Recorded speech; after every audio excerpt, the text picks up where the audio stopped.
பேரவைத் தலைவர் அவர்களே, முதலமைச்சர் அவர்களே, எதிர்க்கட்சி தலைவர் அவர்களே, அமைச்சர் பெருமக்களே, இந்த அவையிலே வீற்றிருக்கும் அனைத்து சட்டமன்ற உறுப்பினர்களே, அவையில் பணியாற்றும் பணியாளர்களே, காவலர்களே, அத்தனை பேருக்கும் என்னுடைய வணக்கங்களை தெரிவித்துக் கொண்டு, ஆல்மோஸ்ட் லஞ்ச் டைம்ல எனக்கு பேச கொடுத்துருக்கீங்க. எல்லாரும் இங்க பசியில டயர்டா இருக்காங்க. ஸோ என்னுடைய பேச்சு நான் ரொம்ப சுருக்கமா பேசுறேன். மானிய கோரிக்கை வரும்போது நான் விரிவாக பேசுகிறேன். இன்னைக்கு எல்லாரும் அவங்கவுங்க கருத்துக்களை பேசியிருக்கோம். இன்னைக்கு அதுக்கு எல்லா விட முக்கியமா இன்னைக்கு உலக கதர் தினம். அந்த கதர் தினம் இன்றைக்கு நம் நாட்டுக்கு சுதந்திரம் வாங்கி கொடுக்க போராடிய சுதேசியை கொண்டு வந்த நம்மளுடைய தந்தை காந்தியடிகளுக்கு இந்த நாளிலே நினைவு கூறுவோம். கதர் ஆடைகள் என்பது இந்தியர்களுக்கும் தமிழர்களுக்கும் உரிய பாரம்பரியமான உடை. அவையில் இருக்கும் அனைத்து சகோதரர்களையும் நான் பார்க்கிறேன். எல்லாரும் கதர் உடித்து எப்பொழுதும் ஒரு சிறந்த உதாரணங்களாக தமிழகத்தின் சட்டமன்ற உறுப்பினர்கள், பாராளுமன்ற உறுப்பினர்கள் தமிழ்நாட்டின் எடுத்துக்காட்டாக விளங்குறீங்க. இவை எல்லாவற்றுக்கும் முக்கியமாக தேசிய முற்போக்கு திராவிட கழகத்தின் நிறுவன தலைவர் புரட்சி கலைஞர் கேப்டன் உச்ச நட்சத்திரமாக இருந்த காலத்திலே இருந்தே தன் வாழ்நாள் முழுவதும் கதராடைகளை உடுத்துவதையே தன் வாழ்நாள் கடமையாக கொண்டிருந்தார். அவர் பல இளைஞர்களுக்கு எடுத்துக்காட்டாகவும் வாழ்ந்திருக்கிறார் என்பதை இந்த நேரத்தில் நான் பதிய வைக்க விரும்புகிறேன். ஏன்னா அந்த கதர் உடையை தமிழுடைய தமிழகத்தின் பாரம்பரிய உடையா அனைவருமே எப்பவும் ஒரு கலாச்சார உடையாக பயன்படுத்தணும்னு சொல்லி இந்த நேரத்தில் கேட்டுக்கிறேன். அதே போல நான் சார்ந்த தேசிய முற்போக்கு திராவிட கழகத்திற்கும் தலைவர் அவர்களுக்கும், நான் வெற்றி பெற்ற விருதாச்சலம் தொகுதி மக்களுக்கும், விருதகிரீஸ்வரருக்கும், எங்கள் கழக தொண்டர்கள் நிர்வாகிகளுக்கும் இந்த நேரத்தில் என் நன்றிகளை தெரிவித்துக் கொள்ள கடமைப்பட்டிருக்கிறேன். இன்றைக்கு நாம பேச வேண்டியது பட்ஜெட் குறித்த அந்த பதில் நாம் சொல்லணும். இன்னைக்கு 2 பட்ஜெட் முடிஞ்சிருக்கு. ஒன்று ஜெனரல் பட்ஜெட், இன்னொன்னு வேளாண் பட்ஜெட். அப்படி பார்க்கும்போது பொது பட்ஜெட்ல முக்கியமான அறிவிப்புகள் எல்லாமே வந்திருக்கு. எல்லாரும் சொல்றது போல போன்ற ஆட்சியில வந்த திட்டங்கள் பெயர் மாற்றம் செய்யப்பட்டு வந்திருக்கிறது அப்படின்னு சொல்லி. என்ன பொறுத்த வரைக்கும், தேமுதிகவை பொறுத்த வரைக்கும் மக்கள் விரும்பும், மக்கள் வரவேற்கும் திட்டங்கள் எந்த ஆட்சி வந்தாலும் தொடர வேண்டும் என்பதுதான் தேமுதிகவினுடைய நிலைப்பாடு. அது பேர் மாற்றீங்களா இல்லையா அது வேற. பட் அந்த திட்டங்கள் மக்களுக்காக தொடரப்படணும். ஏன்னா இது மக்கள் வரி பணத்துல நடக்குது. இந்த சட்டசபையிலிருந்து ஒவ்வொரு அறிவிப்பிலிருந்து எல்லாமே மக்கள் வரி பணத்தில அறிவிப்பவை. அப்படி இருக்கும் பொழுது அந்த திட்டங்கள் நிச்சயம் வரவேற்கப்பட வேண்டும், அது எந்த ஆட்சியில் இருந்தாலும். அதே போல இன்றைக்கு விருதாச்சலம் தொகுதியில மாவட்டமாக அறிவிக்க வேண்டும் என்று இந்த டே 1ல இருந்து இந்த அவையிலே நான் சொல்லிக் கொண்டிருக்கிறேன். அவைத்தலைவர் அவர்களுக்கும் அது தெரியும். இது இன்றைய பிரச்சனை இல்லை, நீண்ட நெடிய ஒரு கோரிக்கை. அதற்கான ஒரு அறிவிப்பு வரும் என்று எதிர்பார்த்தோம், நானும் என் தொகுதி மக்களும். ஏன்னா அதுக்கு ஒரு பட்ஜெட் ஒதுக்குனாதான் ஒரு மாவட்டமா அறிவிக்க முடியும். ஆனால் இன்று அறிவிக்கவில்லை, வெகு விரைவில் அறிவிப்பீர்கள் என்று நான் உறுதியாக நம்புகிறேன். அதே மாதிரி இன்னைக்கு மழை பெய்ய ஆரம்பிச்சிருச்சு. எல்லா இடத்திலும் நெல் மணிகள் அறுவடை செய்யப்பட்டு திறந்த வெளியிலே கிடக்கு. அதையெல்லாம் கிடங்குகளில் பத்திரப்படுத்துங்கள் என்பதை தொடர்ந்து எல்லாரும் சொல்லிக்கிட்டு இருக்கோம். பட் இன்னும் அதுக்கான ஆய்வு பணிகள் நடக்கல. நான் சார்ந்த விருதாச்சலம் தொகுதியில பல்வேறு ஒன்றியங்களில் இருக்கின்ற கிராமங்கள் காத்துக்குடல், கார்குடல், கருவேலங்குறிச்சி, வயலூர், சின்னப்பரூர், இது ஜஸ்ட் ஒரு 5 கிராமங்களை சொல்றேன். இது மாதிரி நூற்றுக்கணக்கான கிராமங்களில் பல லட்சம் நெல் கதிர்கள் திறந்த வெளியில இன்னைக்கு இருக்கு. அதையெல்லாம் மழையில் நினைந்து இன்னைக்கு முளை விடுகின்ற நிலையில இருக்கு. அதை நிச்சயமாக துறை சார்ந்த அமைச்சரும் இந்த அரசாங்கமும் கவனத்திலே கொண்டு அதற்கான இடத்தை ஒதுக்கி அதை பாதுகாக்க வேண்டும் என்பதை நான் கேட்டுக்கொள்கிறேன். ஏன்னா அதை உற்பத்தி செய்ய ஒரு விவசாயி எவ்வளவு கஷ்டப்படுறாங்க என்பது உண்மையில் விவசாயம் இருக்கிறவங்களுக்கு தான் அது தெரியும். எனவே அதை தயவு செய்து நீங்க கவனத்துல கொள்ள வேண்டும். அது மட்டும் கிடையாது, ஏற்று கூலி, இறக்கு கூலி, மற்ற கூலிகள் எல்லாம் கொடுத்து அவங்க செய்யற அந்த விளை பொருட்களுக்கு உரிய விலை கிடைக்காம இன்னைக்கு நஷ்டத்துல தான் விவசாயம் நடந்து கொண்டிருக்கிறது என்றால் என் வார்த்தை மாற்று கிடையாது. இதுல டிபிசி தளவாட பொருட்கள், சாக்கு முட்டைகள், அதே போல சணல்கள் கூட இல்லாம நம்மளுடைய விவசாயிகள் கஷ்டப்படுகின்ற நிலைமை இருக்கிறது என்பதையும் இந்த அரசாங்கத்தினுடைய நான் கவனத்திற்கு நான் கொண்டு வர விரும்புகிறேன். எனவே அவைத்தலைவர் அவர்களும் துறை சார்ந்த அமைச்சர்களும் முதலமைச்சரும் உடனடியாக டெண்டர் விடப்பட்டு ஆட்சியர்களுக்கு நீங்கள் அறிவிப்பு கொடுத்து உடனடியாக அந்த பணிகளை தொடங்க வேண்டும் என்பதையும் மக்கள் சார்பாக இந்த நேரத்தில் நான் கேட்டுக்கொள்கிறேன். இதற்கு முன்ன இருந்த ஆட்சியெல்லாம் 2-3 நாளிலேயே அந்த நெல்லை நெல் கொள்முதல் பண்ணிடுவாங்க. பட் இந்த ஆட்சி புதிய ஆட்சி என்பதனாலோ என்னவோ இன்னும் பல நாட்கள் ஆகி கூட அந்த நெல்களை இன்னும் கிடங்குகளுக்கு கொண்டு போக முடியல. நெல் கொள்முதல் செய்ய முடியாததுனால பல லட்சம் விவசாயிகள் கஷ்டப்பட்டுக்கிட்டு இருக்காங்க என்பது உண்மை.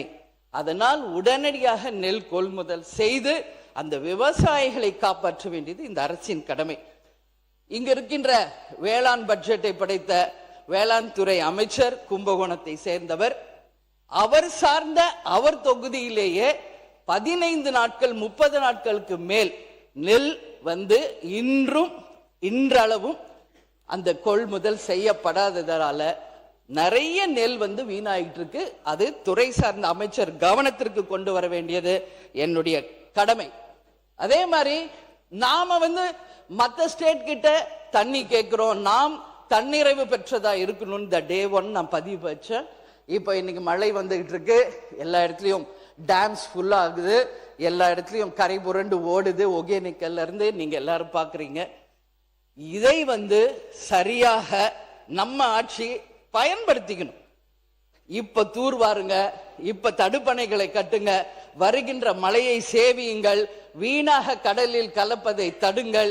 நாம் தன்னிறைவு பெற்றவர்களாக யாரிடமும் கையேந்தாத நிலையை தமிழ்நாடு உருவாக்க வேண்டும் என்பதை இந்த நேரத்தில் மீண்டும் நான் பதிய வைக்க விரும்புகிறேன். அதே போல இன்றைக்கு முதலமைச்சர் அவர்கள் இல்லை, இருந்தாலும் அவருக்கு இது போகும். இன்னைக்கு எல்லாரும் அனைத்து கட்சி கூட்டம் கூட்டுங்க எல்லாரும் பேசுறதை நான் காலையில இருந்து பார்த்துக்கிட்டு இருக்கேன். ஆட்சியாளர்கள் என்ன சொல்றாங்க? அவை இன்னைக்கு அமைச்சர்கள் ஏற்கனவே அனைவரையும் ஒன்று கூட்டி இந்த அவையிலேயே தீர்மானம் நிறைவேற்றியாச்சு. அப்ப எதுக்கு மீண்டும் ஒரு அனைத்து கட்சி கூட்டம்? இதுதான் அவங்க சொல்வது. ஆனா நம்ம உறுப்பினர்கள் எல்லாம் மீண்டும் அனைத்து கட்சி கூட்டத்தை கூட்டணும்னு சொல்லி தொடர்ந்து பேசுறோம். அப்பதான் எம்பிக்களுடைய கூட்டம் நாளைக்கு இருக்கு அப்படின்னு வருது. அது வர்றாங்களா இல்லையா என்பது தெரியாது, அது நாளைக்கு பார்ப்போம். நாங்க ஒண்ணுதான் நான் சொல்ல விரும்புறேன். கேப்டன் அவர்கள் எதிர்கட்சி தலைவராக இதே அவையில் இருந்த பொழுது ஒட்டுமொத்த கட்சிகளையும் தமிழக பிரச்சனைகளுக்காக ஒன்றாக டெல்லிக்கு அழைத்து சென்று பிரதமர் நரேந்திர மோடி அவர்களை சந்திச்சு தமிழ்நாட்டின் பிரச்சனைகளுக்காக சந்திச்சார். அதுபோல் நமது முதல்வர் அவர்களும் இது நம்ம மக்கள் பிரச்சனை, நம்ம தமிழ்நாட்டின் பிரச்சனை, இங்க எந்த வேறுபாடு வேணா, அனைத்து கட்சியையும் ஒன்றாக திரட்டி தமிழ்நாட்டின் பிரச்சனையாக இருக்கும் நீட்டுக்காகவும் மேகதாதுக்காகவும் காவேரி தண்ணீருக்காகவும் நிச்சயமாக எல்லாரையும் அழைத்து சென்று 10 நிமிஷம் முடிஞ்சிச்சுங்க, சுருக்கமா முடிங்க. நான் ரொம்ப ஷார்ட்டா பேசும், உங்களுக்கே தெரியும். ஜஸ்ட் 5 மினிட்ஸ், அதுக்கு மேல நான் எடுக்க மாட்டேன். எப்பவுமே என்ன டாபிக் அதை தான் நான் பேசுவேன், பக்கமா வாசிக்க மாட்டேன், உங்களுக்கு தெரியும். சோ கண்டிப்பாக பிரைம் மினிஸ்டர் சந்திச்சு நம்ம தமிழ்நாட்டு பிரச்சனைகளுக்காக பேச வேண்டும் என்று ஒரு அவையில என்னுடைய பதிலை நான் சொல்ல கடமைப்பட்டிருக்கிறேன். அதே மாதிரி இந்த பட்ஜெட்ல ஒட்டுமொத்த விவசாயிகள் மக்கள் எதிர்பார்த்தது விவசாயிகளினுடைய கடன் முழுமையாக தள்ளப்படும் அப்படின்றத எதிர்பார்த்தாங்க. ஆனா அது அறிவிக்கப்படவில்லை என்பது ஏமாற்றமாக இருக்கு. ஏன்னா எல்னினோ, தண்ணி இல்ல, சம்பா குருவை எல்லாம் முடிஞ்சு இன்னும் பயிர் பண்ண முடியாத நிலையில விவசாயிகள் இருக்காங்க. இந்த நிலையில் முழு கடன் தள்ளுபடி இல்லை என்பது அனைவருக்கும் ஒரு ஏமாற்றம். நிச்சயம் அரசு இதை கவனத்தில் கொள்ள வேண்டும் என்பதை நான் கேட்டுக்கொள்கிறேன். அதே போல இங்க நாம எல்லாருமே இப்ப என்ன பேசணும்னா, கடன் வாங்குறத பத்தியே தான் எல்லாரும் பேசிட்டு இருந்தாங்க. நான் பார்த்தேன், ஒரு தலையின் மீதும் 1,28,800 ரூபாய் கடன் தமிழ்நாட்டில் இருக்கு. மோர் தென் 10 lakhs crores இன்னைக்கு தமிழ்நாடு கடன்ல இருக்கு. இது ஏற்கனவே இருந்த ஆட்சியில இருந்து வந்தது என்பதை பினான்ஸ் மினிஸ்டர் சொன்னாரு, எல்லாமே கேட்டோம். இது கடன் நம்ம கடனை பத்தி பேசுறோம். இது யார் மேலேயுமே நம்ம தப்பு சொல்ல முடியாது. ஏன்னா ஸ்கூல்ல இருந்து நம்ம டீச்சர்ஸ எப்படி கடன் வாங்கி கணக்கு போடணும் தான் நம்மளுக்கு சொல்லி கொடுத்துருக்காங்க. எப்படி பக்கத்துல கடன் வாங்கணும், இது எப்படி சால்வ் பண்ணணும்னே நம்மளுக்கு சொன்னதுனாலே என்னவோ இன்னைக்கு ஒவ்வொரு குடும்பமும் நம் தமிழ்நாடு கடன்லயே போயிட்டு இருக்கு. ஆனால் இதே ஜப்பான் போன்ற நாட்டுல பாத்தீங்கன்னா எப்படி கடன் வாங்கி அந்த மேத்தமெட்டிக்ஸ் சால்வ் பண்ணணும்னு சொல்ல மாட்டாங்களாம். அதுக்குள்ளேயே சால்வ் பண்ணி கடனே வாங்காத ஒரு மேத்தமெட்டிக்ஸ்ல அங்க பயிற்சி பண்றாங்க. சோ உயர்கல்வி அமைச்சர் அவர்களே, கொஞ்சம் கடன் வாங்காம ஸ்டூடெண்ட்ஸ ஸ்கூல் லெவல்ல இருந்து நீங்க பிராக்டிஸ் கொடுக்கணும்னு சொல்லி நான் கேட்டுக்கிறேன். அதே மாதிரி இன்னைக்கு காவேரியில இருந்து தண்ணி வந்துருச்சு அப்படின்னு இங்க எதுவும் பெருமைப்படுறது மாதிரி இல்ல. வெறும் உபரி வாட்டர் தான் திறந்து விடப்பட்டிருக்கிறது. காவேரி நமது உரிமை, அதை தர வேண்டியது கர்நாடகாவின் கடமை. இதை யாரும் மாற்ற முடியாது. மேகதாது வருமா வராதா, காவேரியில தண்ணி திறப்பாங்களா திறக்க மாட்டாங்களா, 150 ஆண்டு காலமா நம்ம பேசிக்கிட்டே தான் இருக்கோம். என்ன பிரயோஜனம், என்ன தீர்வு? கொடுத்துதான் ஆகணும். நீங்க அமைச்சர் அவர்களும் சரி, முதல்வரும் சரி, ஸ்ட்ராங் டிசிஷன் எடுங்க.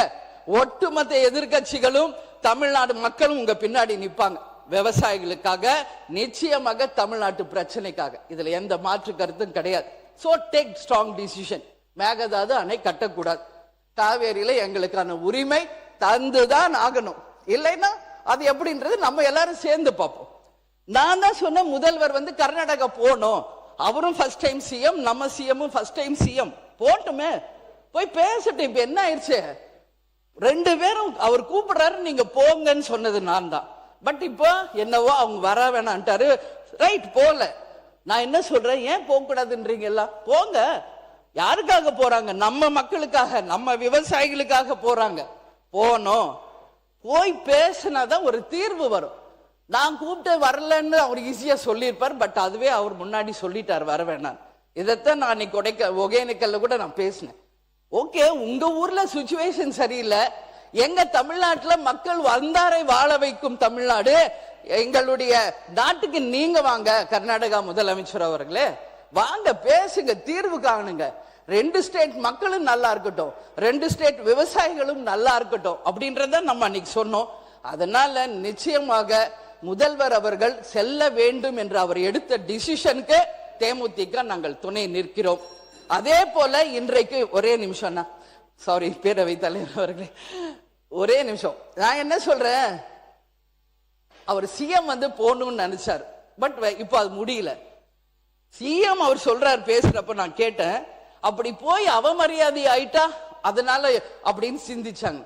உங்களுக்கு ஒரு தமிழ்நாட்டின் சிஎம் வேற ஸ்டேட்டுக்கு அனுப்பிட்டு உங்களுக்கு ஒரு தலைகுனிவு வரை இந்த தமிழ்நாடு பொறுத்துக்குமா?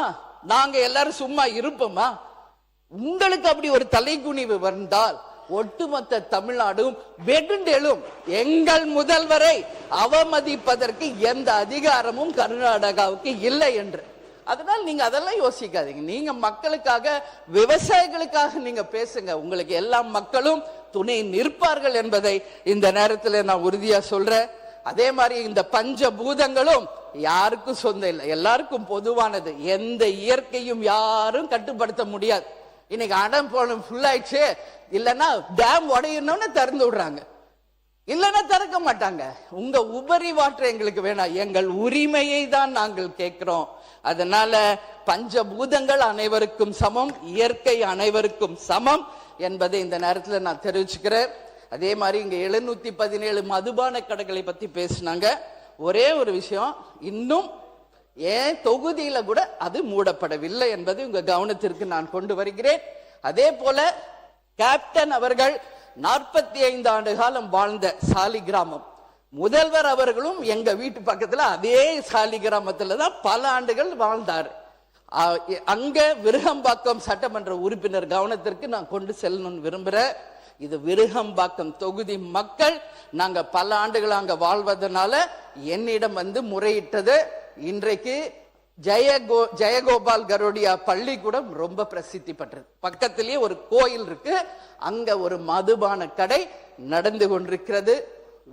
நம்மளுடைய விருகம்பாக்கம் எம்எல்ஏ அதை உடனடியாக கவனத்தில் கொண்டு இது போன்ற டாஸ்மாக் கடைகளை மூட வேண்டும் என்பதை இந்த நேரத்தில் மக்கள் சார்பாக நான் கேட்டுக்கொள்கிறேன். நீங்க சொன்ன அந்த வாக்குறுதிகளை எல்லாமே நிச்சயமாக நிறைவேற்ற வேண்டும். இல்லைன்னா என்ன சொல்லிடுவாங்க தெரியுமா, ஏட்டு சுரக்காய் கூட்டுக்கு உதவாது அப்படின்னு சொல்லிடுவாங்க. அப்படி எல்லாம் இல்லாமல் சொல்லை செயலாக காட்டி இந்த அரசு அத்தனை வாக்குறுதிகளையும் நிறைவேற்றி ஒரு சிறந்த ஆட்சியாக மக்களுக்கு இருக்கணும்னு சொல்லி இந்த நேரத்தில் கேட்டுக்கிறேன். கடைசியா நான் முடிக்கும் போது இது அவைத்தலைவருக்கான நான் பேசுறது ஸ்ட்ரெயிட்டா, இது என்னுடைய சஜஷன் தான். நீங்க எடுத்துக்கிட்டாலும் எடுத்துக்கலனாலும் அது உங்கள் பிரியம். நான் பதிய வச்சுட்டு ஆரம்பிக்கிறேன். இங்க நாம அவைக்கு வந்ததுல இருந்து நான் சொன்னது ஒரு விஷயம். அது இப்போ நம்ம போய் நோட்ல தான் கையெழுத்து போடுறோம். இப்போ எங்கேயோ டெக்னாலஜி போயிட்டு இருக்கு. நீங்க அவையில் வரும் மெம்பர்ஸ் கையெழுத்து போடாம பயோமெட்ரிக் சிஸ்டம்ல லேட்டஸ்டா நீங்க அதை கொண்டு வரணும்னு நான் கேட்டுக்கிறேன்.